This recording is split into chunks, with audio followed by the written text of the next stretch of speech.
5:49, 11 minutes before 6 on Austin's Morning News with Mark and Sergeant Sam. Thanks a lot for being with us. Pro-immigration forces are saying something is very, very wrong with the way the federal government is handling raids on U.S. businesses. Mm-hmm. They say no bosses are being criminally charged. One example is a raid in Iowa recently. Nearly 400 workers arrested in the May 12th raid at the Agriprocessors plant in Postville, Iowa. That's more than one-third of the total number of employees. Yeah. And most of those employees were charged with criminal counts. They had trials within 2 weeks, and the vast majority were convicted, and they are going to prison in the United States. That's a different twist on things right there. Mm-hmm. But the pro-illegal immigration forces are crying foul. They're saying, wait a minute, not one boss has been charged yet with anything. And you can't tell us that none of the bosses at this big agriculture processing operation were clueless about all of these illegal aliens working here. If you're going to start prosecuting the illegal aliens, you have to go after the bosses, the employers as well. Is that a fair complaint? Oh, I think it is. You know, very seldom would I ever agree with these folks, but I think they have a very fair complaint. And the fact of the matter is, if you really want to stop illegal immigration, go after the bosses, and it will stop.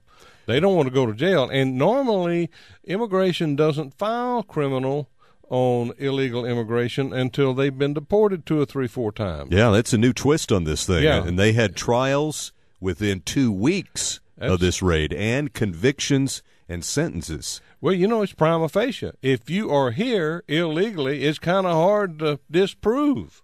You know, I mean, a trial should be very quick and very simple. Here's a separate story. This is out of today's Washington Post, but it's tied in. It has to do with enforcing our laws, protecting our border. Yeah. It says federal law enforcement agencies have increased criminal prosecutions of immigration violators to record levels. They're doing it by filing minor charges against virtually every person caught illegally crossing some stretch of the U.S.-Mexico border.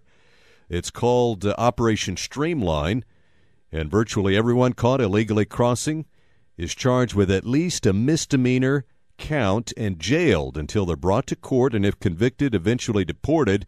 A conviction jeopardizes any future legal entry to the United States. Yep.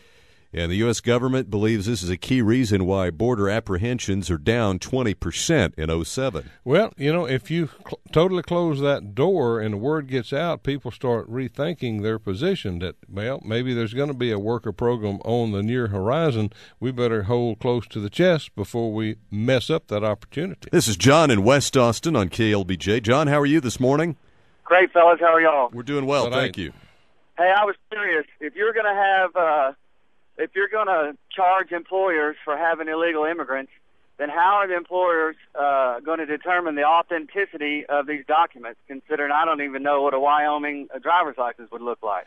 Try your Social Security number. There is a way to check the authenticity of that. Try when the IRS sends you the letter, if you have so many employees, that they don't match. That's your first clue. That relationship is between the Social Security and the person. It is not the business of the employer. Yes, it is. If you it is not. Read the letter. You are required to. You get a letter from the IRS stating that the Social Security number does not match up with a certain employee. That letter will tell you you cannot fire them. You can't do anything. That's against the law. They're just asking you to tell that employee to contact the Social Security. There is nothing in there that holds the employer responsible. Yeah, John, this story I have says that in the case of this Iowa Agriprocessors, it says they were notified by Social Security in 5 separate letters of 500 Social Security number discrepancies between 2000 and 2005. Apparently, no action was taken. And you're telling me that IRS is telling you you can't fire them? Yes, that's against the law. Read the paper that comes in and read what it says, because just because it doesn't match does not mean they're illegal. It could be a typo. It could be wrong information. All it says is that please have these people contact the Social Security office. And if you do fire them, it clearly states it on the letter that is against the law.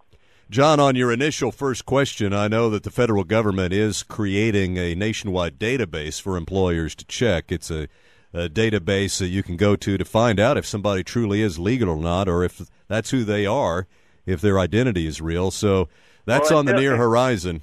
That's great, but until that happens, you cannot hold the employer responsible because there's no possible way to have every employer in the United States of America be able to determine the authenticity of these documents or other documents that are not around this area. Well, as part of your, if you really had the will, you could say, all right, employee, check and show me proof that you are that Social Security person, because it said have that person check. If you don't check, you're fired. John, thanks a lot. Have a good day.